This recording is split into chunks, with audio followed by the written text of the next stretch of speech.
ఆదికాండము 14వ అధ్యాయము 22వ వచనం.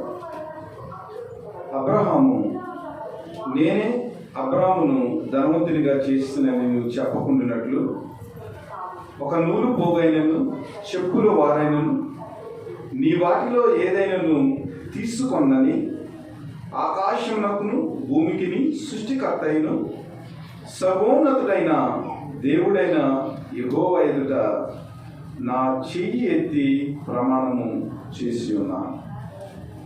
పరిశుద్ధుడైన మా యేసుక్రీస్తు ప్రభువా, నీ ఘనమైన నామానికి వందనాలు, స్తోత్రాలు. చదవబడిన వాక్యాన్ని బట్టి దేవా నీ సన్నిధిలో దేవా విధేయతతో ప్రార్థన చేస్తున్నాం. నీ వాక్యంలోని సత్యాన్ని మేము గుర్తెరిగి నీ కృపలో మమ్మలను మేము కట్టుకునడానికి సహాయం దయచేయమని నీ ఆత్మ ద్వారా మా కన్నులను మా హృదయాలను తెరచి మేము జీవించడానికి కృప చూపించమని సహాయం దయచేయమని ఈ మనవులన్నీ రక్షకుడైన వాక్యమైన ప్రభువైన యేసుక్రీస్తు నామమున అడిగి వేడుకొనుచున్నాము పరమ తండ్రి. ఈరోజు పాఠంలో చాలా తలంపులు ఉన్నవి.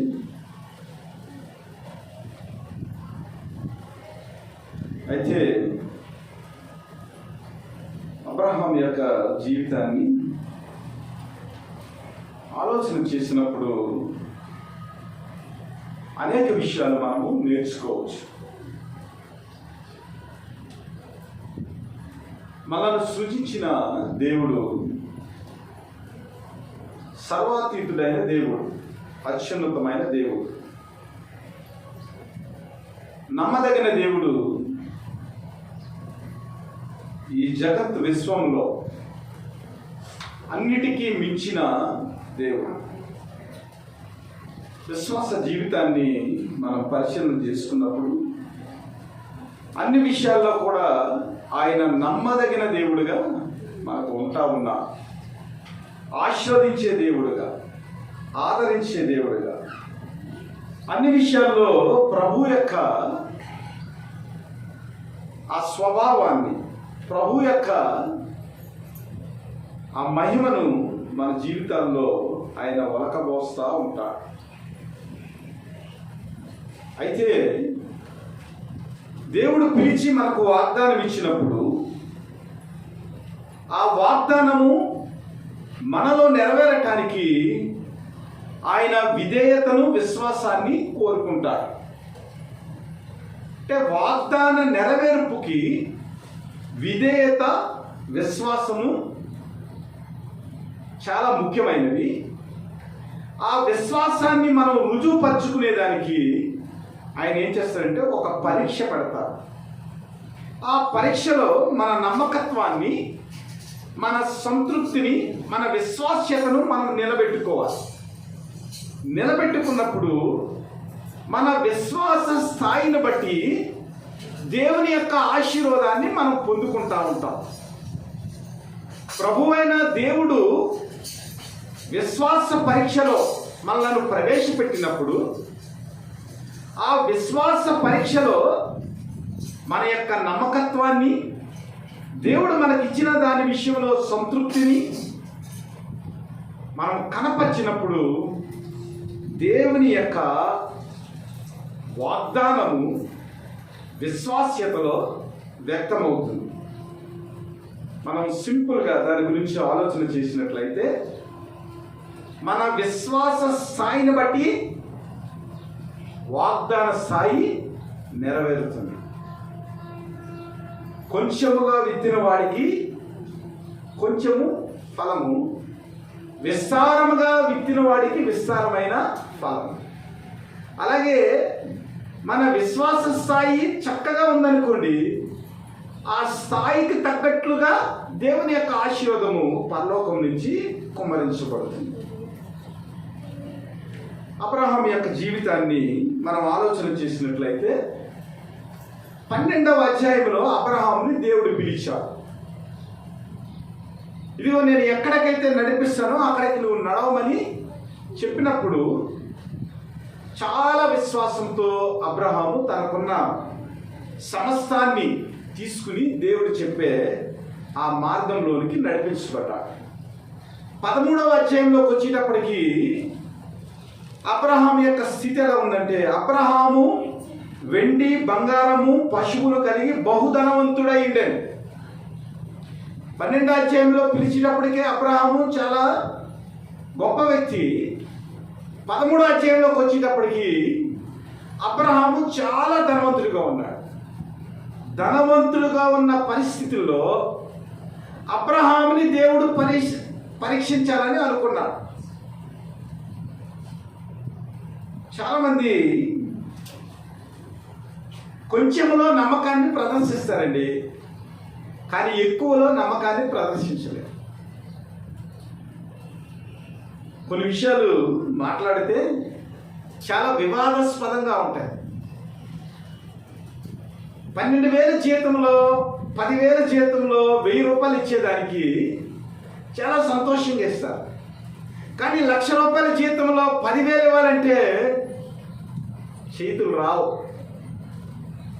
అంటే విశ్వాస స్థాయిలో, దేవునికి ఇచ్చే స్థాయిలో మనం మర్చిపోతూ ఉంటాం. 10,000 జీతాన్ని దేవుడు 1,00,000 రూపాయలు చేశాడనే ఆ కృతజ్ఞత లేని పరిస్థితుల్లో మనం 10,000 ఇవ్వలేం. కానీ 10,000లో 1,000 మనం ఇవ్వగలం. ఇక్కడ మనం ఎందుకు చెప్పుకున్నామంటే, అబ్రహాము దేవుని యొక్క విశ్వాసంలో పెరుగుతూ ఉన్నాడు, అనేక పరీక్షల్లో నెగ్గుతూ ఉన్నాడు. అలాంటి సమయంలో మరలా ఏం చేశాడంటే, తన విశ్వాస స్థాయిని పెంచడంతో పాటు అనేక మందికి తన యొక్క ఆ విశ్వాస స్థాయి గుర్తించేదానికి దేవుడు ఏం చేశాడంటే ఒక పెద్ద పరీక్ష పెట్టాడు. అంటే చిన్న పరీక్షలో నెగ్గినప్పుడే దేవుడు పెద్ద పరీక్ష పెడతాడు. అసలు నువ్వు చిన్న పరీక్షలోనే నెగ్గలేదు అనుకోండి, పెద్ద పరీక్ష దేవుడు పెట్టడు, ఆయనకు అవసరం లేదు. నీవు విశ్వాస స్థాయిలో ఒక మెట్టు ఎక్కవనుకోండి, 2వ మెట్టు చూపిస్తాడు ఆయన. 2వ మెట్టు ఎక్కితే 3వ మెట్టు చూపిస్తాడు. నువ్వు అసలు ఒక మెట్టు కూడా ఎక్కలేదనుకో విశ్వాస పరీక్షలో, 2వ మెట్టు చూపించడానికి ఆయనకు అవసరం లేదు. నువ్వు ఎక్కడ వేసిన గొంగలు ఎక్కడలాగే ఉండిపోతావు. అబ్రహాముని దేవుడు బహుగా దీవించిన తర్వాత అబ్రహాము యొక్క పేరు, అబ్రహాము యొక్క విశ్వాస స్థాయి అనేక మందికి తెలిసేదానికి దేవుడు మరలా పరీక్షలోనికి నడిపిస్తూ ఉన్నాడు. ఇక్కడ మనం చదువుకున్న వాక్య భాగాన్ని కనుక మనం ఆలోచన చేసినట్లయితే, అప్పటి వరకు చాలా నెమ్మదిగా ఒక రాజు దగ్గర పరీక్ష పెట్టబడింది అబ్రహాముకి. ఆ రాజు దగ్గర దేవుడు కాచి కాపాడాడు. ఆ రాజు దగ్గర నుంచి కొన్ని బహుమతులు తీసుకున్నాడు. తర్వాత దేవుని కృపలో అక్కడ నివసించి చాలా మంచి ధనవంతుడయ్యాడు. అయిన తర్వాత అబ్రహాం యొక్క పేరును ఇతర రాజులకు కూడా పరిచయం చేసేదానికి దేవుడు ఏం చేశాడంటే హెచ్చించాలనుకున్నాడు. అక్కడ 4 రాజులు ఉన్నారు. ఈ 4 రాజులు ఒకరికొకరు యుద్ధం చేసుకుంటా ఉన్నారు. ఆ యుద్ధం చేసుకుంటా ఉన్న సమయంలో సొదొమ గుమర్రా రాజును కూడా వారు జయించారు. అయితే ఈ సొదొమ గుమర్రాలో ఎవరున్నారు? అబ్రహాంతో వచ్చిన లోతు ఉన్నాడు. ఈ లోతు ఏం చేశాడంటే, ఈ లోకం యొక్క ఉన్నతిని ఆలోచించి, ఈ లోక పరిస్థితులను ఆలోచించి, సొదొమ గుమర్రాలు ఏదైనా వనంలో చక్కగా అవి ఉన్నాయి. అంటే మంచి సమృద్ధి, ఏదైనా వనంలో ఎంత సమృద్ధి అయితే ఉందో అంత సమృద్ధి ఉన్నట్లు సొదొమ గుమర్రాల్లో కనబడుతూ ఉంది. కాబట్టి ఈ లోతు ఏం చేశాడంటే సొదొమ గుమర్రాల దగ్గర గుడారం వేసుకుని అక్కడ నివసిస్తూ ఉన్నాడు. ఎందుకంటే పరిస్థితులు బాగుంటా ఉన్నాయి. అంటే తను శారీరకంగా అనుభవించడానికి పరిస్థితులు బాగున్నాయి, కానీ సొదొమ గుమర్రా ప్రజలైతే చాలా వ్యర్థమైన జీవితం జీవించే ప్రజలు. అయితే లోతు దాని గురించి ఆలోచన చేయలేదు, కానీ ఆధ్యాత్మిక జీవితం గురించి ఆలోచన చేయలేదు, కానీ వ్యక్తిగత జీవితం బాగుంటుందా బాగోదా అంతా చూస్తే సొదొమ గుమర్రాలు చూస్తే చాలా బాగుంది. శారీరకపరమైన ఉన్నతికి సొదొమ గుమర్రాలు చాలా బాగున్నాయి, కానీ ఆధ్యాత్మికమైన పరిస్థితికి అస్సలు బాగోలేదు. అందువల్ల ఏమైందంటే అబ్రహామేమో కానాన్ని నేర్చుకున్నాడు, లోతేమో సొదొమ గుమర్రాలను నేర్చుకున్నాడు. అయితే సొదొమ గుమర్రాల్లో కూడా ఒక విపత్తు వచ్చింది.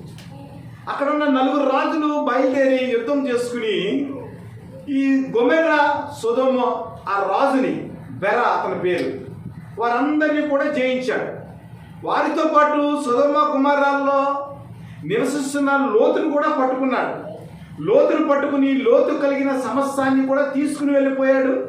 లోతు యొక్క స్త్రీలను, లోతు భార్యను, వీళ్ళందరినీ తీసుకుని ఏం చేశాడంటే అక్కడ ఉన్న రాజులు పట్టుకుని వెళ్ళిపోయారు.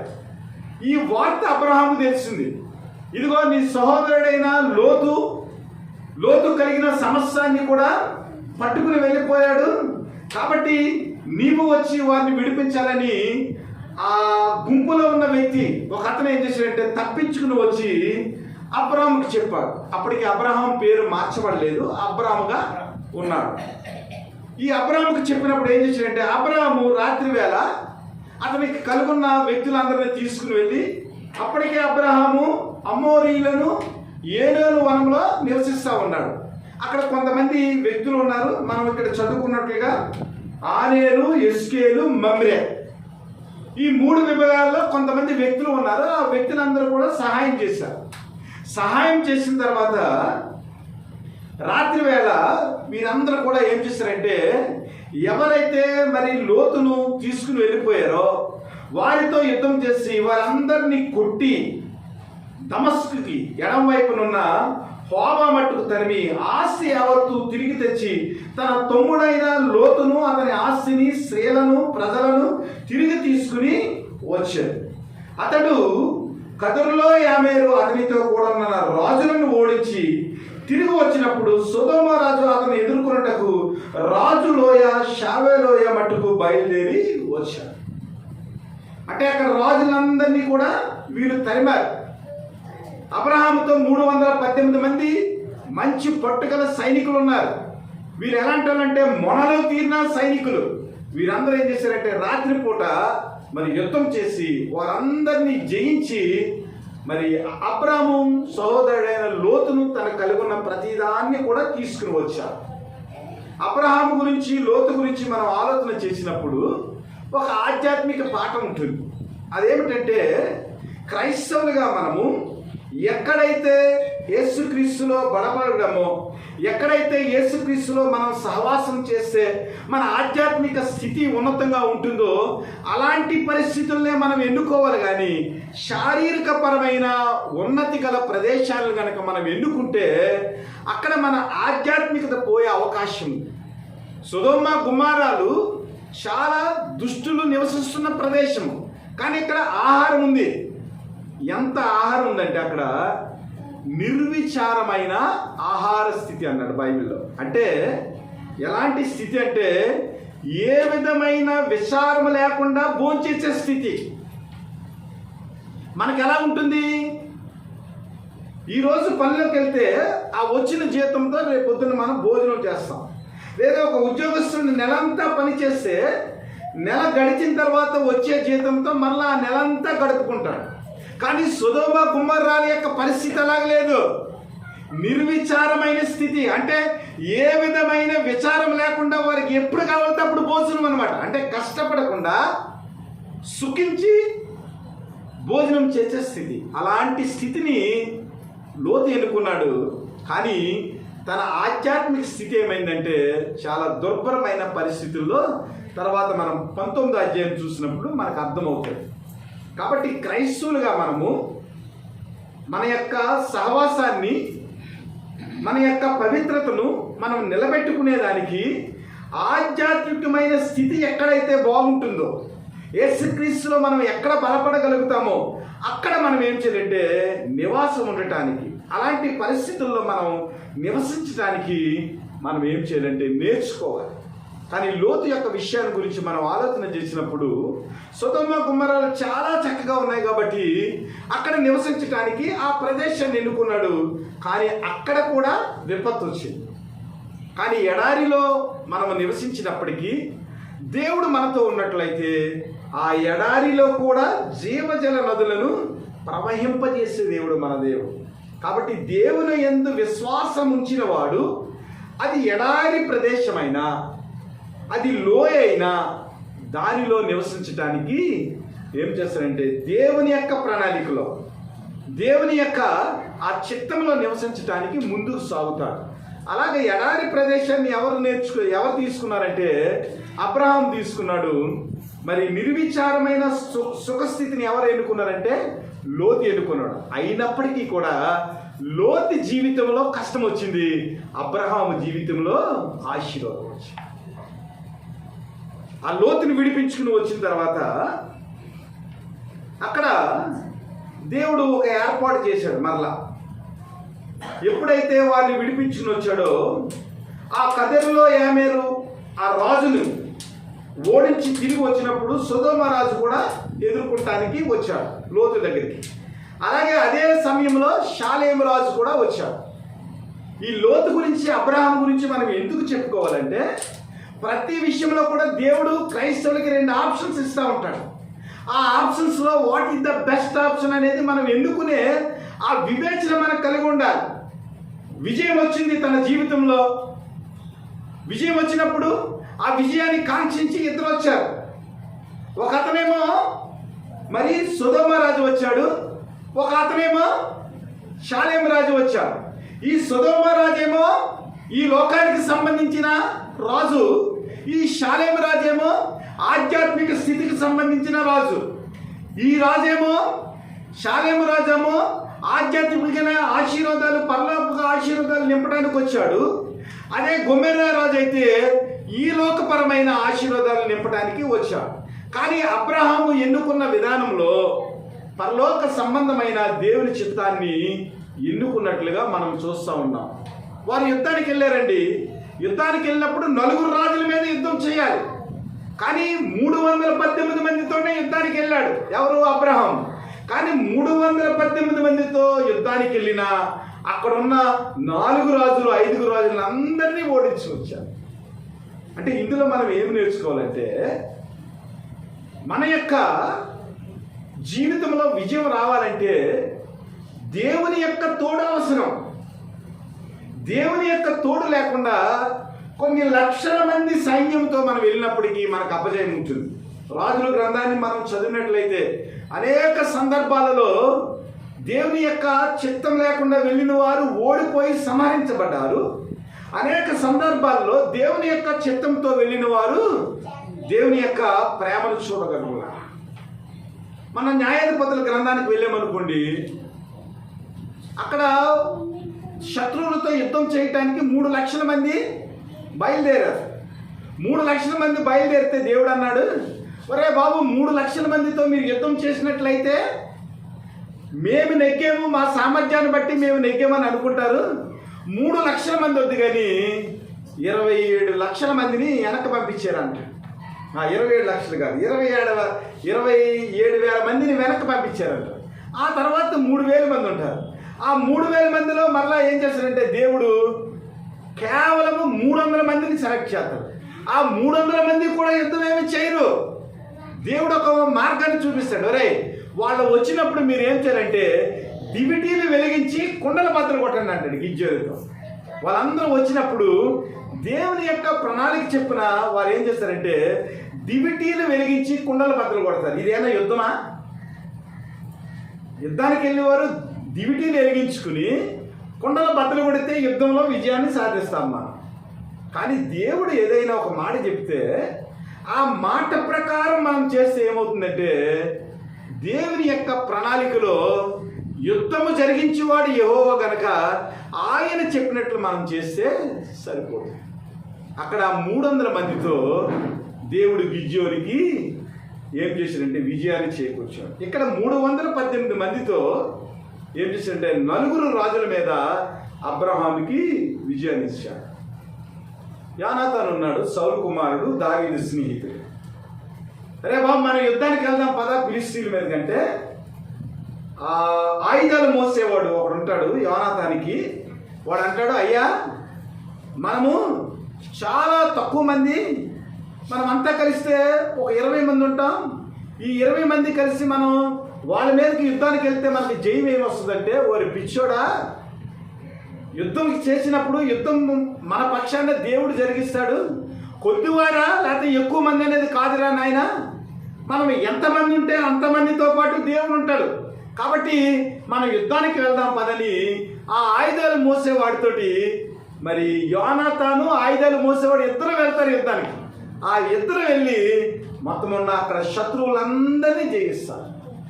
అక్కడ యోనాతాను చెప్పిన మాట ఏమిటంటే, ఇది మొదటి సమయాలు 14:6 ఉంటుంది. కొద్ది వారమైనను ఎక్కువ వారమైనను కాదు, కానీ దేవుని యొక్క చిత్తంలో మనం వెళ్ళినట్లయితే మనకు విజయం వస్తుందని చెప్తారు.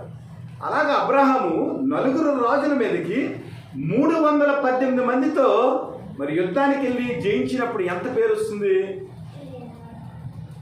మనం ఒక 10,000 మంది వెళ్ళి యుద్ధం చేస్తామనుకోండి, విజయం వచ్చింది అనుకోండి, దానివల్ల ఏమీ ప్రయోజనం లేదు. కానీ ఇద్దరు వెళ్ళి ఒక 1000 మందిని కొట్టామనుకోండి, మన పేరు ఈ లోకంలో ఎంత ఎక్కువగా వినిపిస్తుంది ఆలోచన చేయండి. అయితే ఈ విజయానికి కారణము దేవుడు అనే విషయాన్ని మనం గమనించాం. మన ఆధ్యాత్మిక జీవితంలో కూడా మనం ప్రార్థన చేస్తూ ఉంటాం, మనము అనేక సార్లు దేవునికి మొరపెడతా ఉంటాం, దేవుడు విజయాన్ని ఇస్తాడు. అయితే ఆ విజయం ఇచ్చినప్పుడు మనం అతిశయపడకుండా ఈ విజయము కేవలము దేవుని వల్ల వచ్చిందని మనం నేర్చుకోవాలి.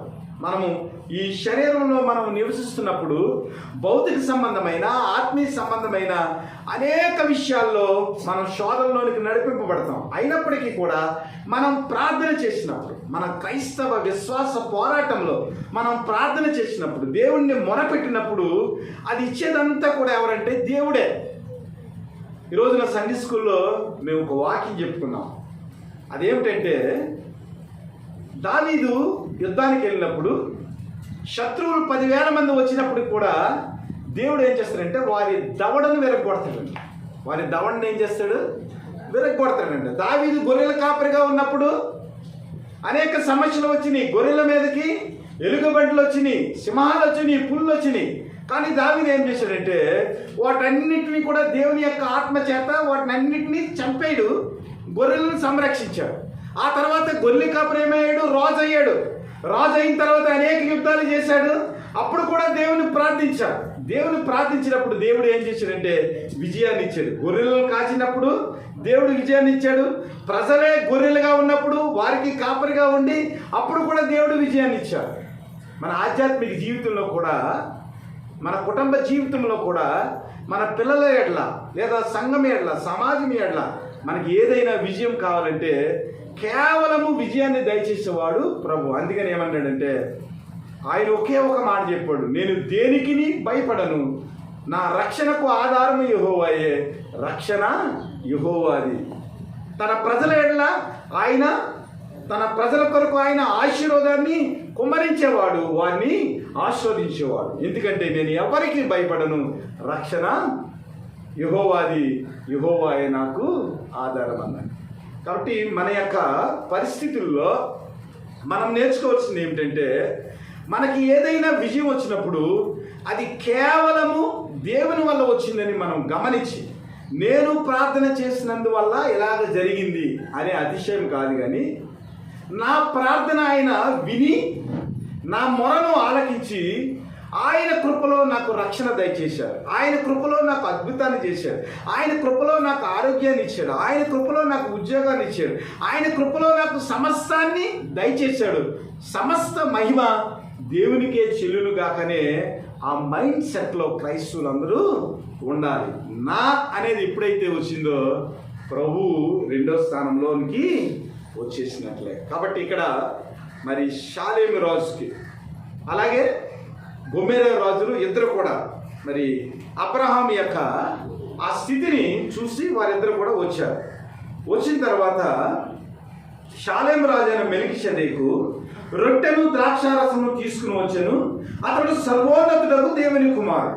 అప్పుడు అతడు అబ్రహామును ఆశీర్వదించి, ఆకాశమునకును భూమికిని సృష్టికర్త అయిన సర్వోన్నతుడైన దేవుని వలన అబ్రహాము ఆశీర్వదింపబడును గాకనియు, నీ శత్రువులను నీ చేతికి అప్పగించిన సర్వోన్నతుడకు దేవుడు స్తుతింపబడు గాకనియు అనేను. అప్పుడు అతడు అన్నిటిలో అతనికి 10వ వంతు ఇచ్చాడు. గోమెరా రాజు వచ్చాడు, షాలేం రాజు వచ్చాడు. ఇక్కడ మనం లోతుగా అధ్యయనం చేసినట్లయితే దేవుడి నుంచి వచ్చే ఆశీర్వాదాలు భౌతిక పరంగా మనకు కనబడకపోవచ్చు, కానీ అవి ఎప్పుడూ కూడా మన చెంతే ఉంటాయి. మనము విశ్వాస పరీక్షలో నెగ్గినప్పుడు ఆధ్యాత్మిక పరమైన ఆశీర్వాదాలన్నీ కూడా భౌతిక పరమైన ఆశీర్వాదాలుగా మార్చబడతాయి. ఈ మాట చాలా జాగ్రత్తగా గమనించాలి. దేవుని నుంచి వచ్చే ఆశీర్వాదాలన్నీ కూడా ఆధ్యాత్మికమైన ఆశీర్వాదాలు. ఈ ఆధ్యాత్మికమైన ఆశీర్వాదాలన్నీ కూడా విశ్వాస పరీక్షలో మనం నెగ్గినప్పుడు భౌతికపరమైన ఆశీర్వాదాలుగా అవి మన జీవితంలో వ్యక్తపరచబడతాయి. కానీ ఈ లోకపరమైన ఆశీర్వాదాలన్నీ కూడా, భౌతికపరమైన ఆశీర్వాదాలన్నీ కూడా మన కంటికి చాలా ఇంపుగా కనపడతాయి, కానీ భవిష్యత్తులో భౌతికపరమైన ఆశీర్వాదాలన్నీ కూడా ఆరిపోతాయి. ఇది గమనించాలి. ఇక్కడ షాలేం రాజు వచ్చాడు. షాలేం రాజు వచ్చి ఏం చేశాడు? మొట్టమొదటిగా రొట్టెను ద్రాక్షారసాన్ని ఇచ్చాడు. ఆలోచన చేయండి. ఈ రొట్టె ద్రాక్షారసం ఏమన్నా పెద్ద ఆశీర్వాదమా? మంచి విజయంతో వచ్చాడండి. 4 రాజుల్ని జయించి వచ్చాడండి. 4 రాజుల్ని జయించి వచ్చినప్పుడు షాలేం రాజు ఏం చేశాడు? ఎదుర్కొంటా వచ్చి, నాయన నువ్వు రొట్టె ద్రాక్షారసం తీసుకోమన్నాడు. మనం ఈ లోకపరమైన కన్నులతో చూస్తే దాని ఆశీర్వాదం మనకి ఏమీ కాదు. ఈ లోక ప్రజలకి రొట్టె ద్రాక్షరసము చాలా తక్కువగా కనబడుతుంది, కానీ ఆ రొట్టె ద్రాక్షరసము క్రైస్తులకి ఏంటి? నిజమైన క్రీస్తు శరీరము, నిజమైన క్రీస్తు రక్తము. ఎవడైతే నిజమైన క్రీస్తు శరీరాన్ని, క్రీస్తు రక్తాన్ని త్రాగాడో వాడు అంచెదిమ్మన లేపబడతాడు, వాడు నిత్య జీవానికి వెళ్తాడు. కానీ ఈ లోకపరమైన ప్రజలకు రొట్టె ద్రాక్షరసం ఎలా కనబడుతుంది అంటే ఒక భౌతికపరమైన ఆహారంగా కనబడుతుంది, కానీ అది నిత్య జీవం ఇచ్చే ఆహారంగా ప్రజలు గమనించలేకపోతున్నారు. గమనించలేక పరిశుద్ధమైన చేతులతో ఆ బల్లను సమీపించలేకపోతున్నారు. అందువల్ల ఏమవుతుందంటే ఈ భౌతికపరమైన ఆశీర్వాదాలు ఏవైతే ఉన్నావో, ఆధ్యాత్మిక పరమైన ఆశీర్వాదంలో నువ్వు చెయ్యి వేసేటప్పుడు పరిశుద్ధంగా నువ్వు చెయ్యి వేయకపోవటం వల్ల ఏమవుతుందంటే భౌతికపరమైన ఆశీర్వాదాలు ఏవి కూడా నీవు పొందుకోలేకపోతున్నావు. ఆ రొట్టె ద్రాక్షరసంలో పవిత్రతతో నువ్వు చెయ్యి వేసినప్పుడు అది ఏమవుతుందంటే ఈ భౌతికపరమైన ఆశీర్వాదాలను నీ కాళ్ళ కాడికి తెచ్చిపెడతాయి. అందువల్ల షాలేం రాజు, యెరూషలేము రాజు ఈ మెల్కీజెదెకు గురించి మనం హెబ్రీ పత్రిక 7వ అధ్యాయంలో మనం చూసినట్లయితే అధ్యాయం అంతా కూడా మెల్కీజెదెకు ఉంది. అంటే ఈ మెల్కీజెదెకును మనం ఆలోచన చేసినట్లయితే సర్వోన్నతుడైన దేవుని యాజకుడు, అనగా సాక్షాత్తు ప్రభువైన యేసుక్రీస్తు వారు. షాలేం అనగా యెరూషలేము. కీర్తన గ్రంథంలో 78వ అధ్యాయంలో ఏమని ఉంటుందంటే, షాలేములో ఆయన గుడారము ఉండెను, ఆ గుడారములో ఆయన నివసించుచుండెను. అనగా ప్రభువైన యేసుక్రీస్తు వారు డైరెక్ట్గా ఏం చేశారంటే ఒక మనుషుని రూపంలో, షాలేము రాజు రూపంలో అబ్రహాముకు వచ్చి ఏం చేశారంటే రొట్టెను ద్రాక్షరసాన్ని ఇచ్చారు. అంటే అబ్రహాముకి తెలియకుండానే అక్కడ ఏమైందంటే అబ్రహాము చేసిన యుద్ధాన్ని బట్టి, అక్కడ చిందించిన రక్తాన్ని బట్టి అక్కడ సూచనగా ఏం చేశాడంటే అబ్రహామును పరిశుద్ధపరిచి అక్కడ ఓలీ కమ్యూనియన్ చేశాడు. ఎవరు? షాలేము రాజైన మెల్కీజెదెకు. అంటే ఎప్పుడైతే ఓలీ కమ్యూనియన్ చేశాడో అప్పుడు ఏమైందంటే ఆకాశమునకును భూమికిని సృష్టికర్తైను సర్వోన్నతుడైన దేవుని వల్ల అబ్రహాము ఆశీర్వదింపబడును గాకని అక్కడ అబ్రహాం ఏం చేశాడు? ఆశీర్వదించాడు. ఇక్కడ మనం ఆలోచన చేసినట్లయితే ప్రభు యొక్క స్థితిని చెప్తా ఉన్నాడు. ప్రభు యొక్క స్థితి ఎంత గొప్పదో ఇక్కడ చెప్తా ఉన్నాడు. అబ్రహామును ఆశీర్వదించి ఆకాశమునకును భూమికి సృష్టికర్తయు సర్వోన్నతుడైన దేవుని వలన అబ్రహాము ఆశీర్వదింపబడి. అంటే దేవుని యొక్క స్థితిని గురించి గమనిస్తా ఉన్నాడు. ఆకాశం ఎంత గొప్పది, భూమి ఎంత గొప్పది. ఈ ఆకాశానికి భూమికిని సృష్టికర్త. అసలు ఆకాశమే మనం ఊహించలేము, భూమిని ఊహించలేము. కానీ దాన్ని సృష్టించిన సృష్టికర్త ఎంత గొప్పోడై ఉంటాడు. ఆ నామాన్ని ఏం చేశాడంటే దేవుడు మెల్కీజెదెకు, షాలేం రాజు అయిన మెల్కీజెదెకు అబ్రహాముని ఆశీర్వదించాడు. మొన్న నేను ఒక వ్యక్తి సాక్ష్యాన్ని విన్నా.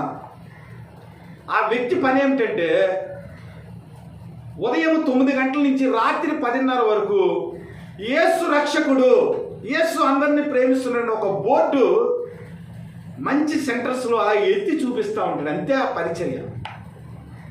పొద్దున్న బయలుదేరతాడు, దేవుడు ఎవరైనా కానికిస్తే భోజనం చేస్తాడు, ఏదైనా రొట్టు కొనుక్కుంటాడు, లేకపోతే ఇంకా అలాగే 10:30 వరకు అలాగే ఉంటాడు. ఎవరైనా ఆహ్వానిస్తే వాళ్ళ ఇంటికి వెళ్ళి పడుకుంటాడు. తర్వాత లేస్తాడు, మరలా పొద్దున్న వేరే బోర్డు తగిలించుకుని యేసుక్రీస్తు లోకమును ఎంతో ప్రేమించాను, ఇదిగో మీ పాపాలను ఒప్పుకున్నట్లయితే దేవుడు మీకు పరలోకాన్ని ఇస్తాడు, పాప క్షమాపణ నిమిత్తం మీ కొరకు ఆయన కల్వరి శిలువలో చనిపోయాడు, ఇదే చెప్తాడు. మాటల్లో కాకుండా బోర్డు మీద రాసి చెప్తాడు. అయ్యా ఒకవేళ మీకు ఎవరు భోజనం పెట్టకపోతే మీకు ఎలాగండి అంటే అలాగే ఎప్పటికీ జరగదండి అని ఒక స్టేట్మెంట్ ఇచ్చారు. ఏంటి తెలుసా? మనం ప్రార్థన చేస్తాం, ఈ లోక ఆశీర్వాదం కొరకు హెచ్చింపబడాలని ప్రార్థన చేస్తాం. ఒకే ఒక మాట అన్నాడు కన్నీటితో. ఏమన్నాడంటే, అయ్యా ప్రభు అయిన యేసుక్రీస్తు వారు సర్వానికి సృష్టికర్త, ఆకాశానికి భూమికి కూడా ఆయన అధిపతి. ఒకవేళ పరలోకపు ఆశీర్వాదాన్ని ఆయన మనకి ఇవ్వాలనుకుని ఆ పరలోకపు తూమును ఒక్క తూమును ఇప్పితే పరలోకం నుంచి ఆయన బంగారం అంతా నీ యొక్క ఒళ్ళో పడితే నీ పొట్టి చేతులు ఎంత బంగారాన్ని పట్టుకోగలవన్నాడు. మనం ఏదో ప్రార్థన చేసేస్తాం, ప్రభువా నాకు అది కావాలి ఇది కావాలనుకుంటాం, కానీ అది పొందుకునేదానికి ఆ పరిశుద్ధత కావాలని ఎప్పుడు మనం ప్రార్థన చేయం. ఒకవేళ నిజంగా దేవుడు పరలోకపు తూములు ఇప్పేసి ఆ బంగారపు వీధుల్లో ఉన్న బంగారాన్ని అంతటిని నీ ఒళ్ళో కురిపించాడు అనుకోండి, ఎంత బంగారాన్ని నువ్వు మోయగలవు, ఎంత బంగారాన్ని నువ్వు తీసుకుని వెళ్ళగలవు. మన ప్రార్థన సేపు ఆశీర్వాదం, ఈ లోకపరమైన ఆశీర్వాదమే. కానీ ప్రభువా నీ బలలో పరిశుద్ధంగా చేతులు వేయడానికి కావలసిన పరిశుద్ధం నాకు ఈ ప్రభువా, ఈ లోకంలో పరిశుద్ధంగా జీవించేదానికి నీ కృపను నాకు ఈ ప్రభువా. ఈ లోకము దీని ఆశ గతించిపోతుంది, ఈ బంగారము వెండి అంతా నీదే ప్రభువా, ఇక్కడ లేకపోయినా పరలోకములో నేను స్వతంత్రించుకుంటానని ఆ పరిశుద్ధుడైన దేవుని కొరకు పరిశుద్ధమైన జీవితం జీవించాలని ఎంతవరకు మనము ప్రార్థన చేస్తామనేది మనకి తెలియదు. అందువల్ల ఏం చేసినంటే ఇక్కడ షాలేం రాజు సృష్టికర్త అయిన దేవుని యొక్క ఔన్నత్యాన్ని చెప్పాడు. రొట్టెను ద్రాక్షారసాన్ని ఇచ్చి ఆ ఆశీర్వదించిన దేవుడు ఎంత గొప్పవాడో అక్కడ చెప్పాడు. చెప్పిన తర్వాత మరి అబ్రహాం యొక్క రెస్పాన్స్ కనుక మనం చూసినట్లయితే దేవుడిచ్చిన ఆశీర్వాదాన్ని బట్టి అప్పుడు అతడు అన్నిటిలో అతనికి 10వ వంతు ఇచ్చాడు. దేవుడు కార్యాలు చేసినప్పుడు సమస్తము ఇవ్వగల దేవుడని, ఇచ్చింది సమస్తము ఆయనదేనని గుర్తెరిగి ఆయన ఇచ్చే దాంట్లో కనీసం 10వ వంతు మనం ఇవ్వగలుగుతున్నామా? ఇక్కడ ఆధ్యాత్మికమైన ఆశీర్వాదాన్ని ఇచ్చాడు, ఫిజికల్ ఆశీర్వాదాన్ని ఇవ్వలేదు. ఇదిగో సర్వోన్నతుడైన భూమికిని ఆకాశమునకును సృష్టికర్త అయిన దేవాతి దేవుడైన ఆయన నామంలో నిన్ను ఆశీర్వదిస్తానని ఆధ్యాత్మికమైన ఆశీర్వాదాన్ని ఇచ్చినప్పుడు అబ్రహాం ఏం చేశాడు? భౌతిక సంబంధమైన విషయాల్లో 10వ వంతుని ఇచ్చాడు. ఆలోచన చేయండి. ఆయనేమో ఆధ్యాత్మికమైన ఆశీర్వాదాన్ని ఇస్తే భౌతిక సంబంధమైన ఆ సంపదలో 10వ వంతుని ఇచ్చాడు. అంటే దేవుణ్ణి ఎంత గొప్పగా ఊహించాడో మీరు అర్థం చేసుకోండి. ద్వితీయోపదేశకాండము 8వ అధ్యాయం 17-18 వచనాల్లో, ఈరోజు టైం ఎక్కువైంది కాబట్టి చదవవసరం లేదు, ఇశ్రాయేలు అందరిని పిలిచి ఒక మాట అంటాడు. ఒరే నాయన, మీరు కానానులోని ప్రవేశించిన తర్వాత ఇదంతా మా వల్ల అయిందని మీరు అనుకుంటారేమో, అలాగ అనుకుంటానికి వీలు లేదు అని ఒక మాట చెప్తాడు. మీరు భాగ్యము సంపాదించుకున్నటకు సామర్థ్యము కలుగజేసిన వాడిని నేనే. మీరు కానానికి మా వల్ల అయిపోయిందని అనుకుంటున్నారేమో. కానాలలో మీరు విత్తని ఆ పొలాలలో పంట మీరు తింటా ఉన్నారు.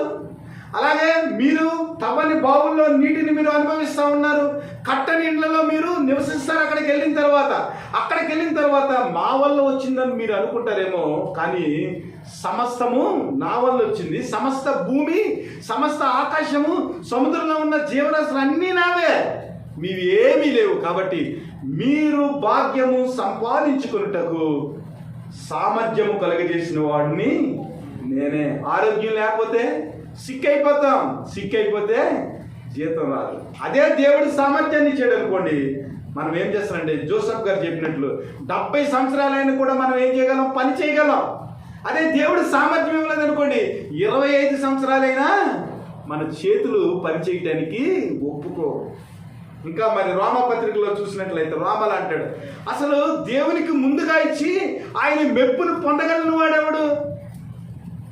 దేవునికి ముందుగా ఇచ్చి ప్రభా ఇది నా కష్టార్జితం అని, ఇదిగో నేను ఇస్తున్నానని ఆయన చేత మెప్పు పొందేవాడు ఎవడు లేడు. ఎందుకంటే ఆయన ఇవ్వకపోతే ఏమీ రాదు. ఇజ్రాయిల్ గారు ఏమీ చదువుకోలేదండి,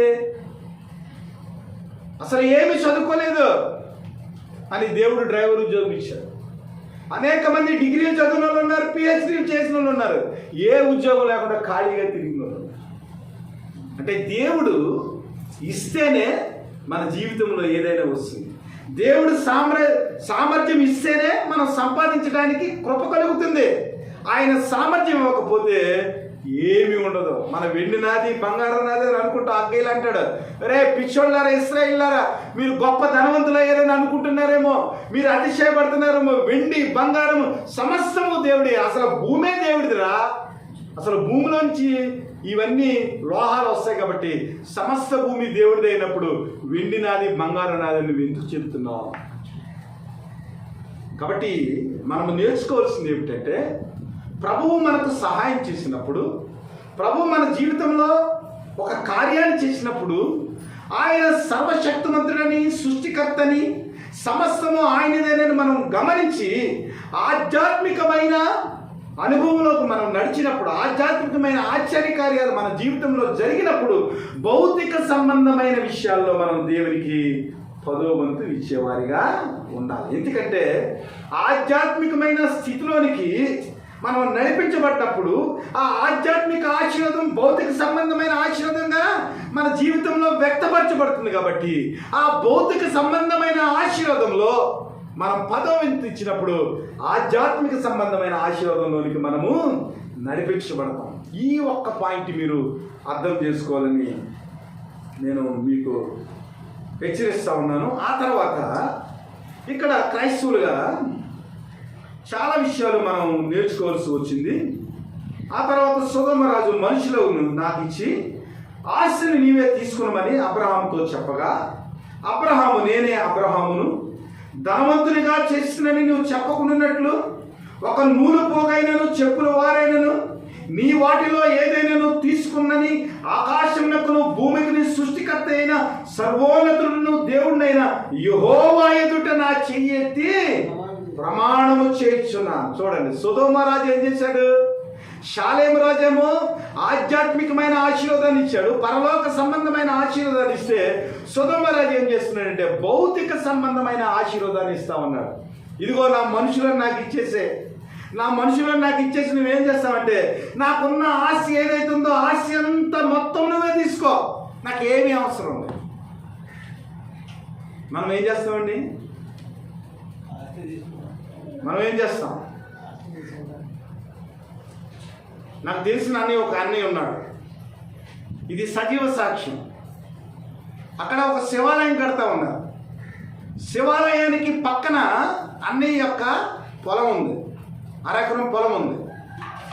అరెకరం పొలం ఉంటే అన్నయ్యని పిలిచి రైతులందరూ అన్నారు, చౌదరీస్ అందరూ కోటీశ్వర్ చౌదరీస్ అందరూ అన్నారు, ఈ శివాలయానికి ప్రాంగణం కావాలి కాబట్టి నీ అరెకరం ఇస్తే తోగుమి గ్రామంలో నీకు ఎక్కడ కావాలంటే అక్కడ అరెకరానికి నువ్వు 5 ఎకరాలంటే మేము 5 ఎకరాలు ఇస్తాం.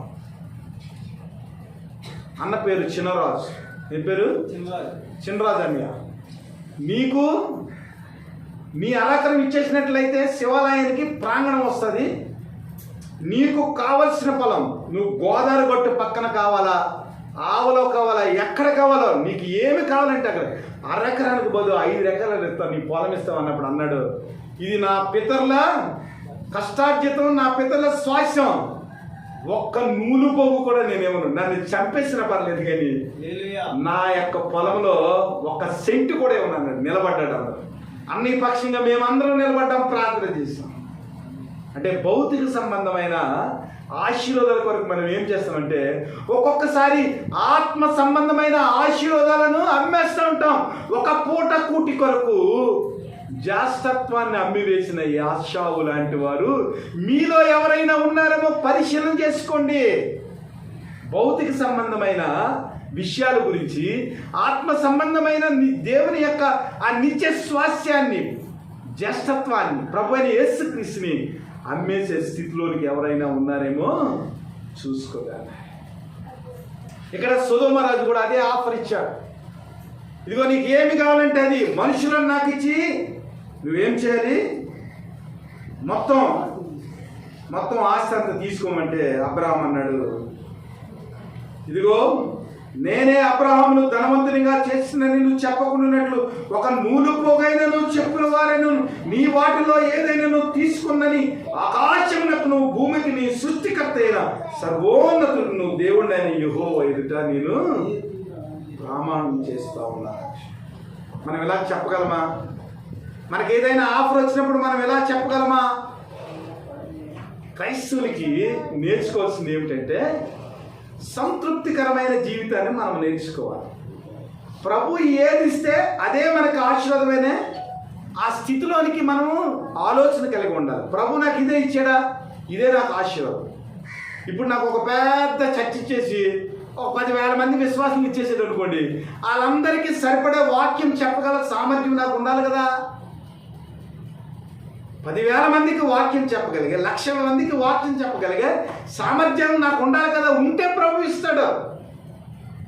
ఒకడికి 5 తలాంతులు ఇచ్చాడు, ఒకడికి 2 తలాంతులు ఇచ్చాడు, ఒకడికి ఒకే తలాంతు ఇచ్చాడు. ఎందుకు ఇచ్చాడంటే వారి సామర్థ్యము చొప్పున వారికి ఆయన తలాంతులు ఇచ్చాడు. 1 తలాంతు ఇచ్చినాడు, ఏం చేసిందంటే భూమిలో కప్పెట్టాడు. ఆ 1 తలాంతునే వాడు వినియోగించుకోలేకపోయాడు. కాబట్టి దేవుడు మనకు ఏది ఇచ్చాడో, ఎంత ఇచ్చాడో అదే మనకు ఆశీర్వాదకరం. బయట దానికి ఆశించడానికి క్రైస్తవునికి ఏమాత్రం కూడా హక్కు లేదు. దేవుడు ఇచ్చిందే మన హక్కు, దేవుడు ఆశీర్వదించిందే మన ఆశీర్వాదం, దేవుడు దీవించిందే మన దీవెన. బయట దానికి ఆశించడానికి ఏమాత్రం కూడా క్రైస్తవునికి చాయిస్ లేదు. బిలాం ఉన్నాడండి. బిలాం ఏం చేశాడు? దేవుని బిడ్డలను శపించడానికి బాలాకు దగ్గర ఆ సోదె డబ్బులు తీసుకున్నాడు. ఇదిగో దేవుడు చెప్పాడు, అయ్యా దేవుని చేత ఆశీర్వదింపబడిన ప్రజలు, దేవుని కొరకు నిలబడిన ప్రజలు, దేవుని కొరకు కానాను స్వాస్థ్యానికి నడిపింపబడుతున్న ప్రజలు, వారిని నీవు శపించడానికి వీలు లేదని పదే బిలాంతో చెప్తే బిలాం ఏం చేసినట్టే ఆ బాలాకు ఇచ్చే ముడుపుల కొరకు, ఆ బాలాకు అధికారులు పంపించినప్పుడు వారిచ్చే ఆ సొమ్ము కొరకు ఏం చేసినట్టే దేవుని ప్రజలను శపించడానికి బయలుదేరాడు. అప్పుడు ఏం చేసిందంటే గాడిద బుద్ధి చెప్పింది. దేవదూత ఏం చేసిందంటే ఖడ్గం ఎదుర్కొంటా ఉన్నప్పుడు వీడు గాడిదని పొలమని ముమ్మార్లు కొడతా ఉన్నాడు. గాడిదకి దేవుడు స్వరం ఇచ్చేవారే, బుద్ధిహీనుడా ఎదరేముందో చూడన్నప్పుడు ఆత్మీయ కళ్ళు తెరవబడినప్పుడు మరి దేవదూత ఖడ్గాన్ని ధరించి వచ్చి. కాబట్టి మనది కానిది మనము తీసుకుంటానికి దేవుడు మనకు హక్కు ఇవ్వలేదు. ఇతరులను మనము ఏమాత్రము ఆశించకూడదు. ధర్మశాస్త్రాన్ని ఇచ్చినప్పుడు నీ పొరుగు వారి దాంట్లో నువ్వులైనను చిన్నది ఏదైనాను, తన భార్యనైనను, తన గాడిదైనను, తన ఎద్దునైనను నువ్వు ఆశించడానికి వీల్లేదు. దేవుడు నీకు ఏది ఇస్తే అదే. దీనివల్ల ఇంకో ప్రాబ్లం ఏంటి తెలుసా? ఇతరులకు మనం ఆశించడం వల్ల మంద కాంతి మనము మన జోబులో వేసుకుంటానికి మనం ప్రయత్నం చేస్తే ఎంత ఇబ్బంది ఉందో తెలుసా? నయమాన్ వచ్చాడండి. నయమాన్ వచ్చినప్పుడు ప్రవక్త ఏమన్నాడు? నువ్వు యార్దానులో 7 సార్లు మునిగితే నీ శరీరము చంటి పిల్లవాడి శరీరం వల్ల అయిపోతుంది, నీ స్వస్థత ఉంటాను. నయమాన్ ఏమన్నాడు? ముందర తిరస్కరించాడు. మన దేశంలో నదులు లేవా? పెద్ద పెద్ద నదులు ఉన్నాయి కదా అన్నాడు. సేవకుడు అన్నాడు, బుద్ధి కలిగిన సేవకుడు, అయ్యా ఎందుకు చెప్పాడు? సేవకుడు చెప్పాడు కదా, 7 సార్లు మునిగితే ఏమైపోయింది? ఇక్కడ వరకు వచ్చాం కదా, బహుమతులు అట్టుకుని వచ్చాం, బోడంత ప్రయాసపడి వచ్చాం, ఒక్క 7 సార్లు మునిగితే ఏమైంది? నయమాను మునిగాడు. మునిగినప్పుడు మరి పసివాని దేహం వల్లే నయమాను దేహం అయిపోయింది. అప్పుడు దేవుని యొక్క ఆ కార్యాన్ని తన జీవితంలో చూడగలిగాడు. వెళ్ళి బహుమతులు ఇస్తా ఉన్నాడు. ప్రవక్తకు బహుమతులు ఇస్తా ఉంటే ప్రవక్త అన్నాడు, నువ్వు ఇచ్చే బహుమతులు నాకు ఏమొద్దు కానీ నువ్వు సమాధానం కలిగి ఇంటికి వెళ్ళిపోమన్నాడు. ఆ ప్రవక్త దగ్గర ఒక శిష్యుడు ఉన్నాడు. ఎవరు? గెహాజీ. గెహాజీ పరిగెట్టుకుని వెళ్ళిపోయి అక్కడ నయమాన్ దగ్గరికి వెళ్ళి, మా యజమాని పంపించాడు, ఆ బహుమతులన్నీ నాకు ఇచ్చేయన్నాడు. ఏంటంటే ఆ బహుమతులు తీసుకుని వచ్చిన తర్వాత గురువుగారికి కనిపించాడు. ప్రవక్తకి కనిపించిన తర్వాత, గెహాజీ నువ్వు ఎక్కడికి వెళ్ళావు? నేను ఎక్కడికి వెళ్ళలేదు బాబు, ఇక్కడే ఉన్నాను. ఇప్పటి వరకు డ్రమ్స్ కొట్టాను కదా, ఇప్పటి వరకు పాటలు పాడాను కదా, నేను ఎక్కడికి వెళ్ళాను? ఎక్కడికి వెళ్ళలేదు. ఓహో, నువ్వు వెళ్ళినప్పుడు నీతో పాటు నా మనసు రాలేదా? అయితే నువ్వు చేసిన పాపాన్ని బట్టి నీ తరతరాలు కూడా నీ ఇంట్లో వాళ్ళకి అందరికీ కుష్ఠరోగం, నయమానికి వచ్చిన కుష్ఠరోగం, నయమానికి ఏదైతే నయమైందో ఆ నయమైన కుష్ఠరోగము నీకును నీ సంతతి వరకు నిత్యం ఉండునుగా. కానీ అయిపోయింది చాప్టర్ 4. దేవుని దాసుల దగ్గర పనిచేసిన వాడికేమో కుష్ఠరోగం వచ్చింది. అది ఎలాగ వచ్చిందంటే తరతరాలకు అందించారు. కానీ దేవుని ఎరగని వ్యక్తి దేవుని యొక్క మాట విని, ఒక చిన్న పిల్ల, వాళ్ళ ఇంట్లో పనిచేసే చిన్న పిల్ల మాట విని ప్రవక్త దగ్గరికి వచ్చాడు. కానీ ఆశీర్వాదాన్ని మూట కట్టుకుని వెళ్ళాడు. వెళ్తా ఏమన్నాడు తెలుసా? అయ్యా, నీ దేశంలో ఒక 2 మూటల మట్టి పట్టుకుని నేను వెళ్ళాలన్నా. ఎందుకంటే ఆ దేశపు మట్టి, యెరూషలేము మట్టి తీసుకుని వెళ్ళి వారు నివసించే ప్రాంతంలో అక్కడ మట్టి బలిపీఠం కట్టి దేవునికి స్తుతి చెల్లించారు. కానీ ఇక్కడ దేవుని దగ్గర పెరిగిన, దేవుని ప్రవక్త దగ్గర పెరిగిన గెహాజీ ఏం చేసినట్టే కుష్ఠరోగాన్ని సంపాదించుకున్నాడు. అంటే ఇతరులది ఏదైనా మనం ఆశిస్తే, దేవుడు ఆశీర్వదించకుండా మనం ఏదైనా తీసుకుంటే ఏమవుతుందంటే ఇలాంటి పరిస్థితులన్నీ మన జీవితంలో సంభవిస్తాయి. మనకి తెలియదు, ఒక్కొక్కసారి మనకి తెలియదు, మనం గమనించలేము. ఆత్మీయ స్థితిలో పెరిగినట్లయితే ప్రతిదీ కూడా దేవుడు మనకి రివీల్ చేస్తాడు.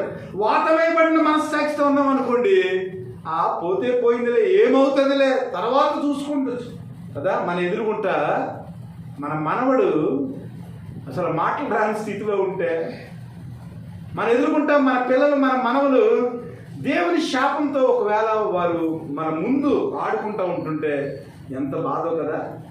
కాబట్టి క్రైస్తవులైన వారు ప్రతి వారు కూడా సంతృప్తికరమైన జీవితాన్ని మనము నేర్చుకోవాలి. ఇంకా చాలా ఉదాహరణలు ఉన్నాయి.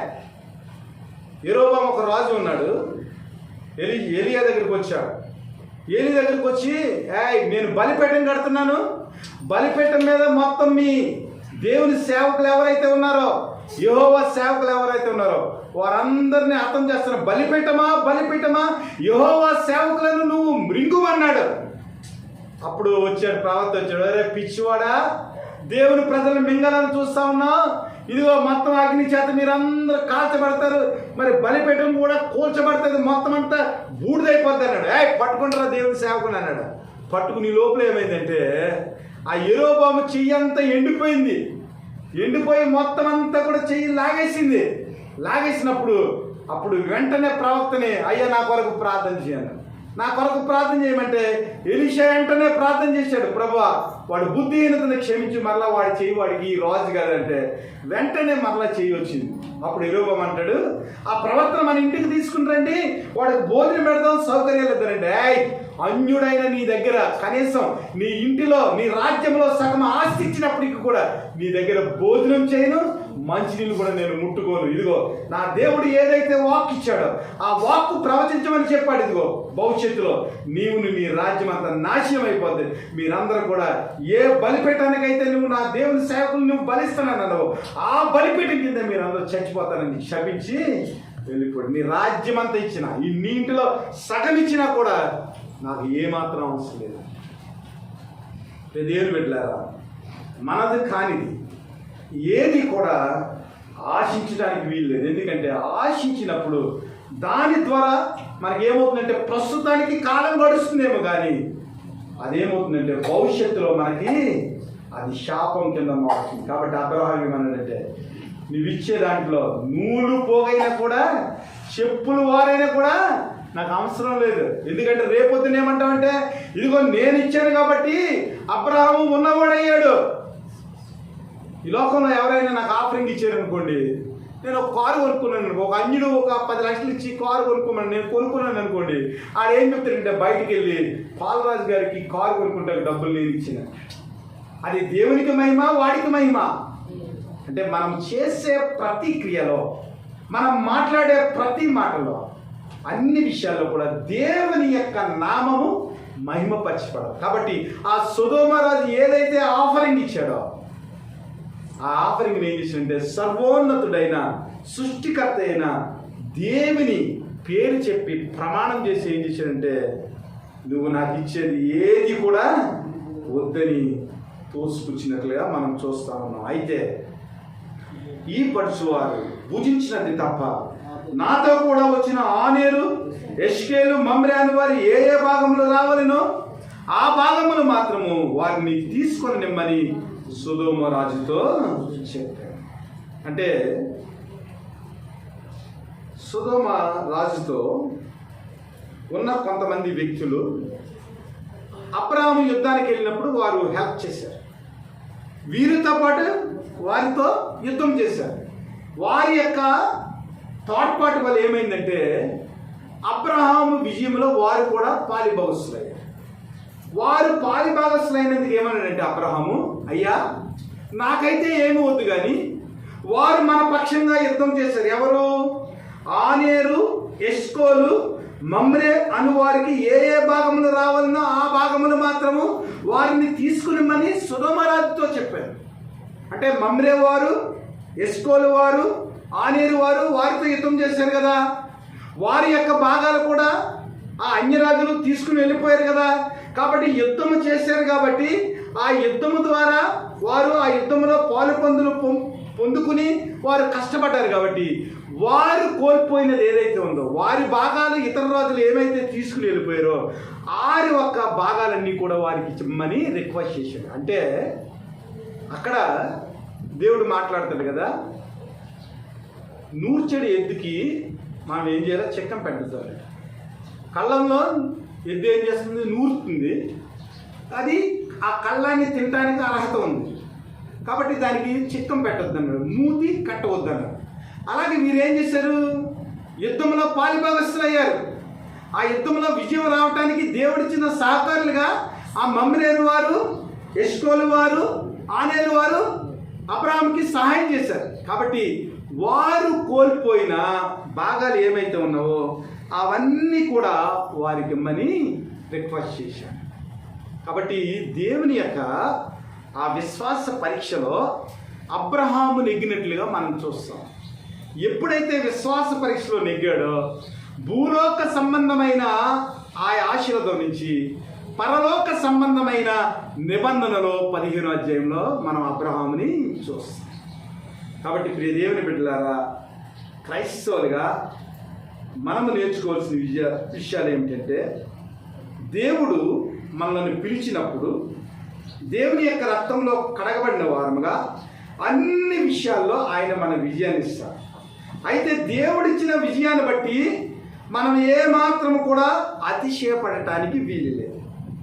దేవుని యొక్క విజయాలన్నీ కూడా ఆధ్యాత్మికపరమైన విజయాలు. ఆధ్యాత్మికపరమైన విజయాలు వచ్చినప్పుడు మనం అతిశయపడకుండా దేవుణ్ణి హెచ్చించినప్పుడు మనం ఏం చేయాలంటే దేవునికి భౌతిక సంబంధమైన ఆశీర్వాదాల్లో ఆయనకి 10వ వంతును మనం ఇచ్చేవారిగా ఉన్నాం. ఎందుకంటే మనము చనిపోయినప్పుడు వారి క్రియలు వారి వెంట దేవునికి ఏదైతే మనం ఇచ్చామో, దేవుని సేవలో ఏదైతే వాడబడ్డామో అదే రికార్డ్ అవుతుంది, కానీ వేరేది ఏది కూడా జీవగ్రంథంలో రికార్డు కాదు. ఎందుకంటే అక్కడ పరలోక సంబంధమైన బహుమతి ప్రధానోత్సవం ఉంది. భూలోక సంబంధమైన బహుమతి ప్రధానోత్సవము 10 రోజులు పోయిన తర్వాత బంగారపు ఆ కప్పనెత్తాడు.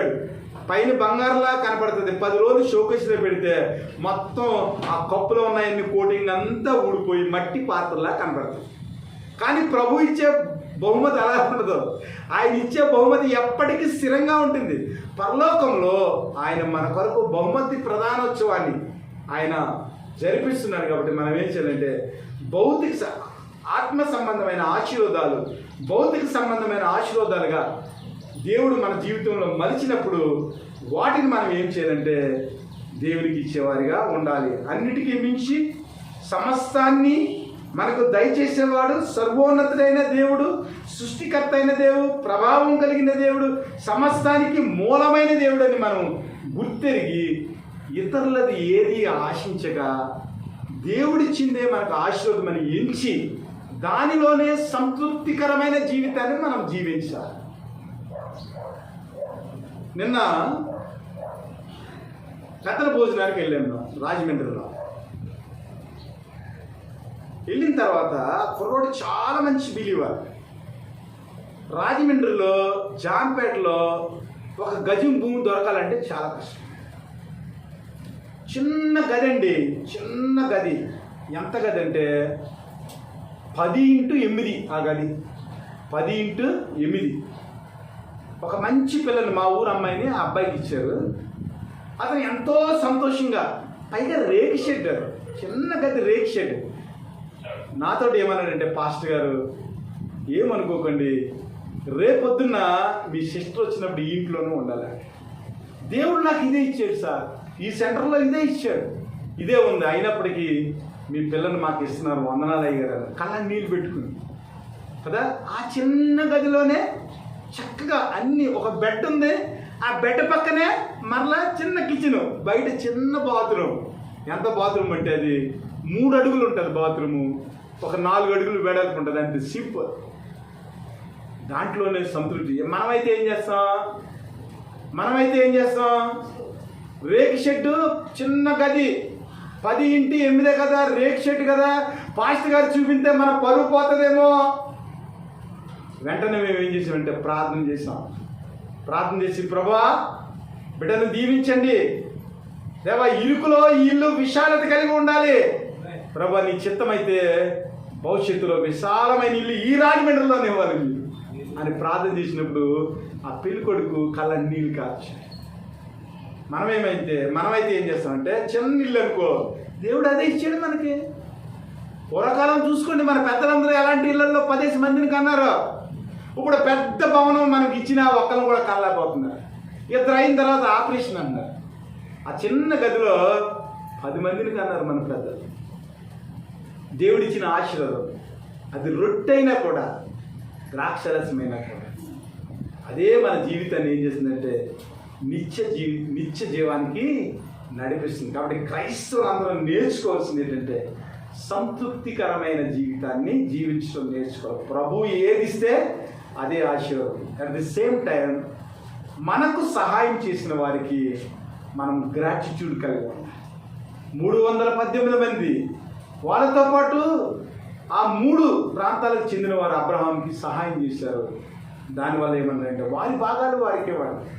మనం ఏం చేస్తామంటే, ఏదైనా వచ్చిందనుకోండి, 100 రూపాయలు వచ్చిందనుకోండి, 90 రూపాయలు మనం తీసుకుని 10 రూపాయలు మన పక్కడు పంచి పెడతాం. అబ్రహాం అలా చేయలేదు. మరి బైబిల్లో ఉన్న స్టోరీస్ అన్నీ చదవండి. ఒక వ్యక్తి ఆశీర్వదింపబడటానికి, దానియేలు బానిసగా వెళ్ళి ఆ దేశానికి ప్రధానమంత్రి కావటానికి, యోసేపు బానిసగా వెళ్ళి ఐగుప్తు రాజ్యానికి ప్రధాని కాబట్టానికి కారణాల గురించి మీరు ఆలోచన చేసినట్లయితే ప్రతి విషయంలో కూడా వారు దేవుని యందు యథార్థత కలిగి, తోటి మనుషుల యందు ప్రేమ కలిగి, విశ్వాసత కలిగి, నమ్మకత్వం కలిగి ప్రతి పరీక్షలో వారు నెగ్గారు. ప్రతి పరీక్షలో వారు ఏం చేశారు? నెగ్గారు. కాబట్టే వారు ఏం చేశారంటే దేవుని యొక్క ఉన్నతమైన స్థితిని మనం పొందుకున్నారు. గొర్రెల కాపరి రాజు ఎలాగవుతాడండి? విషయం ఏమిటంటే, ఈ లోకంలో మనము రాజులుగా పరిగణించకపోవచ్చు ఈ జనం, కానీ పరలోకంలో మనం అందరం ఎవరు? పరిశుద్ధులైన రాజుల యాజక సమూహం. ఇది గుర్తుపెట్టుకుని మనం జీవించినప్పుడు ఏమవుతుందంటే ప్రతి విషయంలో కూడా ఇతరుల విషయంలో వారికి ఆశీర్వాదకరంగా ఉండగలుగుతాం, యథార్థతను ప్రవర్తించగలుగుతాం. ప్రతి విషయంలో కూడా యథార్థత ఉండాలండి. యథార్థత లేకపోతే ఏమీ పని అవ్వదు. చాలా ఉదాహరణలు ఉన్నాయి. బెన్నీ జాన్సన్ గారు మొన్న రాజమండ్రి వచ్చారు. బెన్నీ జాన్సన్ గారు 7వ తరగతి చదువుకున్నాడు. ఎంత చదువుకున్నాడు? 7వ తరగతి చదువుకున్నాడు. 150 దేశాలు తిరిగాడు. అన్ని యూనివర్సిటీల్లో, ప్రెస్టీజియస్ యూనివర్సిటీలు అన్నింటిలో అందరికీ లెసన్స్ చెప్పాడు. ఆయనలో ఉన్నది ఏంటి తెలుసా? కేవలం యథార్థత. 7వ తరగతి చదువుకున్నప్పుడు 150 దేశాలు అలా తిరిగాడు. కేవలం యథార్థత. ఒక సాక్ష్యం చెప్పాడు. ఒక క్లర్క్ ఉన్నాడంట. ఆ క్లర్క్ ఏం చేస్తున్నాడంటే చిన్న ఆఫీస్లో పనిచేస్తున్నాడంట. ఆ తర్వాత కొన్ని ఎడిటింగ్లు చేసినప్పుడు 3,60,00,000 తేడా వచ్చిందంట. బాస్ దగ్గరికి వెళ్ళి చెప్పాడంట, అయ్యగారు 3,60,00,000 తేడా ఉంది, చెక్కులన్నీ తేడా ఉన్నాయి, మరి ఇలాంటి చెక్కుల మీద నేను ఏ సంతకం పెట్టను, నేను వర్క్ చేయను, రేపు పొద్దున్న దేవుని దగ్గర నేను లెక్క చెప్పాలన్నాడు. చాలా సింపుల్గా చెప్పాడు. నాకు పెద్ద స్టోరీ చెప్పాడు. ఆ బాస్ అన్నాడంటే, అరే నేను ఉద్యోగంలో పెట్టినాడు ఎవడరా? నేను కదా. నువ్వు ఉద్యోగంలో ఉన్నావు కాబట్టి, నేను పెట్టాను కాబట్టి నేను చెప్పినట్టు నువ్వు చేయాలన్నాడు. దేవునికి వ్యతిరేకంగా నేను ఏ పని చేయను. అయితే నీ ఉద్యోగం పోతాడా? పోయినా పర్వాలేదండి. ఈ చెక్కులు తీసుకెళ్ళి ఏం చేశాడంటే ఇంటర్నేషనల్ మెట్రోలాజికల్ డిపార్ట్మెంట్, అంటే తూనికలు కొలతలకు సంబంధించిన ఒక పెద్ద డిపార్ట్మెంట్, అది జెనీవాలో ఉంది. జెనీవాలో అమెరికాలో ఉందన్నమాట. వాళ్ళకి తీసుకెళ్ళి ఒక రిపోర్ట్ రాసి ఇందులో చాలా తేడాలు ఉన్నాయని చెప్పాడు. తేడాలు ఉన్నాయని చెప్తే అతను ఆఫ్రికాకి సంబంధించిన నల్లోడు తెల్లల దగ్గర పనిచేస్తున్నాడు. చాలా తేడాలు ఉన్నాయని చెప్తే ఆ డిపార్ట్మెంట్ ఏం చేసిందంటే మెట్రోలాజికల్ డిపార్ట్మెంట్ దాని మీద ఎంక్వైరీ చేస్తే 3,60,00,000 కాదంట, 26,80,00,000 దాంట్లో మొత్తం అవినీతి జరిగిందంట.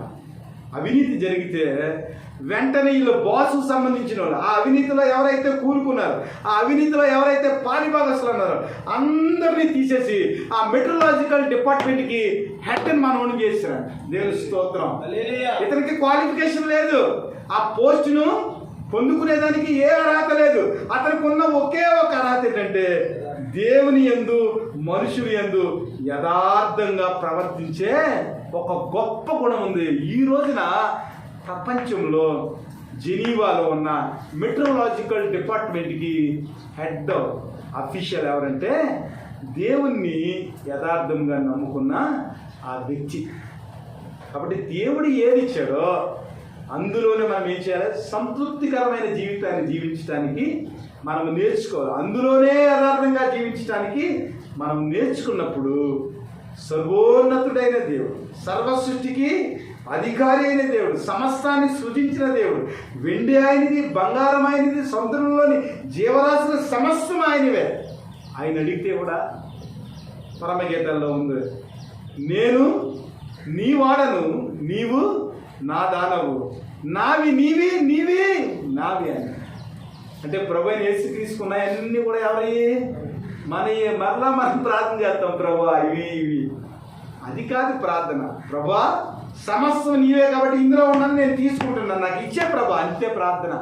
సింపుల్గా ప్రాక్టీస్ చేయండి.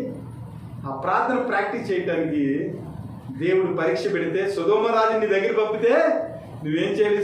సొదొమ రాజుతో చెప్పాలి, రే బాబు నాకు ధనాన్ని ఇచ్చేవాడు, సమస్తాన్ని వసకేవాడు, నీకు కూడా ఇచ్చినవాడు నా క్రీస్తేరా. ఆ క్రీస్తు మీద ప్రమాణం చేసి చెప్తున్నాను, నువ్విస్తే నాకు ఆశీర్వాదం కాదు కానీ నా దేవుడిస్తే నాకు ఆశీర్వాదం అని చెప్పాలి. అలా కాకుండా ఈ లోకపరమైన శోధనలో కనుక మనం వెళ్ళిపోతే మన పరిస్థితి చాలా దారుణం అయిపోతుంది. ఒకే ఒక మాట తిమోతికి రాసిన మొదటి పత్రిక మనకందరికీ పరిచయమైన మాట 6వ అధ్యాయము 6 నుంచి 10 వచనం. సంతృప్తి సహితమైన దైవభక్తి గొప్ప లాభ సాధనమై ఉన్నది. ప్రతి మాట పట్టుకోవాలి. సంతృష్టి సహితమైన దైవభక్తి గొప్ప లాభ సాధనమై ఉన్నది. మనం ఈ లోకంలోనికి ఏదియూ తేలేదు, దీనిలో నుండి ఏమీయూ తీసుకుని పోలేము. కాగా అన్న వస్త్రములు గలవారమై ఉండి వాటితో తృప్తి పొందుదు. ఎక్స్ప్లెయిన్ చేయటం లేదు మీకు. ప్రతి మాట మీరు ఇంటికి వెళ్ళిన తర్వాత 10 సార్లు చదువుకోండి. ధనవంతులగుటకు ఆపేక్షించేవాడు శోధనలోను ఉరిలోను అవివేక యుక్తములను హానికరములైన అనేక దురాచరణలోను పడుదురు. అట్టివి మనుషులను నాశనములోను నష్టములోను ముంచివేయి. ఎందుకనగా ధనాపేక్ష సమస్త విశ్వాసము నుండి తొలగిపోయి నానా బాధలతో తమ్మును తామే పొడుచుకోరు.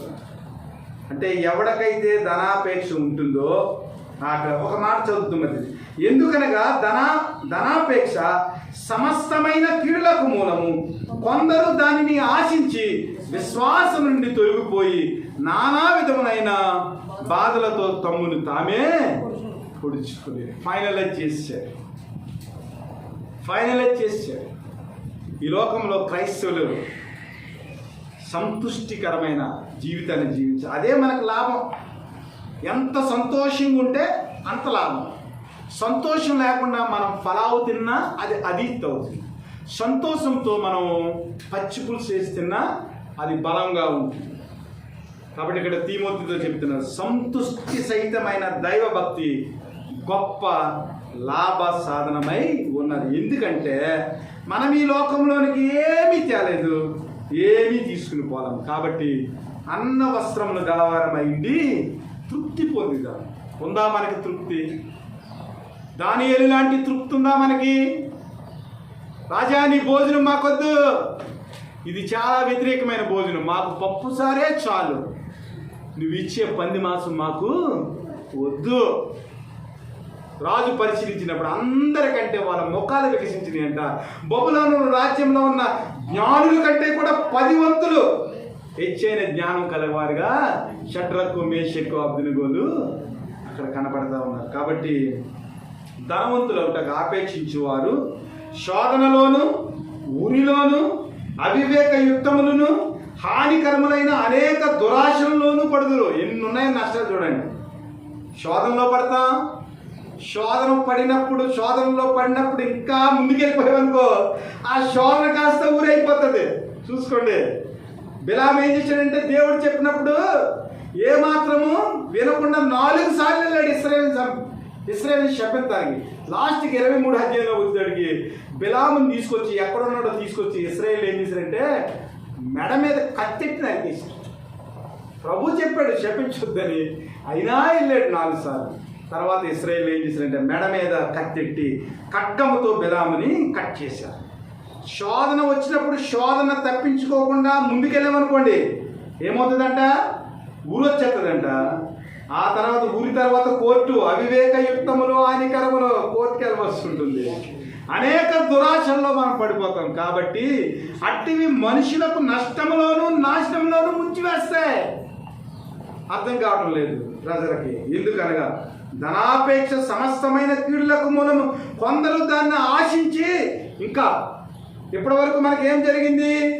ఈ ఉరి, నష్టము, శోధన, దురాశ, నాశనము ఇవన్నీ కూడా భౌతిక సంబంధమైన నష్టాలు. ఆ భౌతిక సంబంధమైన నష్టాలు వచ్చినప్పుడు కూడా నీవు ఇంకా పరిగెడతా ఉంటే బిలాములాగా ఆత్మ సంబంధమైన నష్టం కూడా నీకు జరుగుతుంది. అది ఏమిటంటే కొందరు దాన్ని ఆశించి విశ్వాసము నుండి తొలగిపోయి నానా బాధలతో తమ్మును తామే పొడుచుకుని. ఇక్కడ చూడండి పౌలు ఎంత గొప్పగా రాశాడంటే విశ్వాసానికి లింక్ పెట్టాడు. భౌతిక సంబంధమైన పరీక్షలో నువ్వు నెగ్గలేదనుకోరు అబ్బాయి, ఆటోమేటిక్గా విశ్వాసం నుంచి తొలగిపోయి నిన్ను నువ్వే పడుచుకునే స్థితిలోనికి వెళ్ళిపోతావు. అంటే భౌతిక సంబంధమైన ఆ శోధనను తప్పించుకోకపోతే విశ్వాస స్థాయిలో మనం పడిపోతాం. ఆటోమేటిక్గా ఆత్మ సంబంధమైన ఆశీర్వాదాలను కూడా పోగొట్టుకునే స్థితిలోనికి మనం వెళ్ళిపోతాం. దేవుని బిడ్డలారా, లాస్ట్గా నేను చెప్పేది ఏంటంటే ఈ లోకంలో భౌతిక సంబంధమైన ఆశీర్వాదాలైనా పోగొట్టుకోవాలి, కానీ ఆత్మ సంబంధమైన ఆశీర్వాదాలు పోగొట్టుకోవాలి. యాషావు లాంటి భ్రష్టత్వంలోనికి మనం పోకూడదు. చిక్కుడుకాయల కూర కొరకు జ్యేష్ఠత్వమైన యేసుక్రీస్తు నమ్మేశాడు. తర్వాత ఏడ్చాడు, అయ్యో నాయన నాకు ఒక్క ఆశీర్వాదం కూడా లేదండి, ఒక్క ఆశీర్వాదం కూడా లేదు, గో అనంతే. ఇక నీకు శాపం తప్ప ఏమీ లేదు. దేవుని బిడ్డలారా, చాలా జాగ్రత్తగా ఉండాలి. మనం దేవుని యొక్క ముఖాన్ని చూసి ఎవరైనా ఏదైనా మన కాన్ని మనకి ఆఫర్ చేస్తే, అది ఎలాంటిదైనా కావచ్చు, ఎద్దైనా కావచ్చు, కామందైనా కావచ్చు, వస్త్రమైనా కావచ్చు, ఎదుటివారి భార్య అయినా కావచ్చు, నూలు పోగైనా కావచ్చు, చెప్పులు వారైనా, ఏదైనా కావచ్చు, దేవుడు ఇస్తేనే మనం తీసుకోవాలి తప్ప ఆశపడి తీసుకునేదానికి దేవుడు మనకి అవకాశము ఇవ్వకూడని ఆ స్థితిలో మనం ఏం చేయాలంటే, మన ఆధ్యాత్మిక స్థితిలో మనము బలపడేదానికి మనం ఏం చేయాలంటే, దేవుని నామాన్ని హెచ్చించేదానికి మనం పురుకొల్పబడి అందరి యొక్క శ్రేయస్సును మనం ఆశించేవారిగా ఈ లోకంలో సంతుష్టికరమైన లాభకరమైన క్రీస్తుతో నడిచి జీవించే ఆ కృపలోనికి మనం వెళ్ళి క్రీస్తు యొక్క నామాన్ని మరి మనం హెచ్చించేవారిగా ఉండాలని దేవుడు అట్టి కృపను మనందరికీ దయచేయాలని మిమ్మల్ని అందరినీ దీవిస్తూ ఆశీర్వదిస్తూ ఆయన కృపలో మనల్ని బలపరచాలని మనస్ఫూర్తిగా నేను దేవుని వేడుకుంటున్నాను. హల్లెలూయా.